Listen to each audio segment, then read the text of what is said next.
yeroo ammaan tana akka addunyaatti diinagdeedhaanis hawaasummaadhaanis sammuu waa hunda keessatti jechuudha yeroo ammaan tana akka addunyaatti jechuudha ispoortiin beekamaadha jechuudha. Ammaan tana kanummaan addunyaa kana fudhatee maali? Ispoortiidha jechuudha.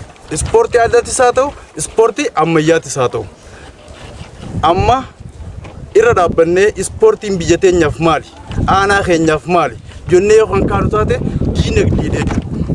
Diinagdeen guddaan bakki irraa galaa jiru maali ammaan tana? Ispoortii irraa. Halkanii guyyaa jechuudha namni silaa keessatti hin hirmaanne kan jechuudha afaan banee eegu maali? Ispoortiidha jechuudha. Kanaafuu dargaggoon keenyalleen barattoonni keenyalleen qooda fudhattoonni jechuudha taphattoonni ispoortii aadaa kunillee jechuudha.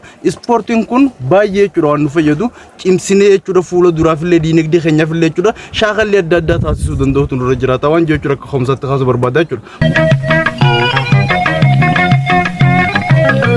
Garuu ispoortiin tun namni irratti hirmaatannaan isaa muraasallee yoo ta'e hiikkoon isiin qabdu hiikkoo guddoodha.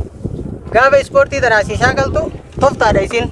Toftaa Oromoon lola keessattis waan adda addaa keessattis itti fayyadamaa ture jechuudha. Fakkeenyaaf amma korboofaadhaa jira, akkaataa darbannaa eeboodhaa jira, akkaataa qabsoodhaan namni ifiisaaatiif wal qabee wal koffisuu jira. Hojii adda addaa qabdi jechuudha. Qaama adda addaa qaba. Isa kana mataasaa dargaggeessa keenya kana mataasaatiin firraa gahuudha qabnaadha nuti akka karoora keenyaatti.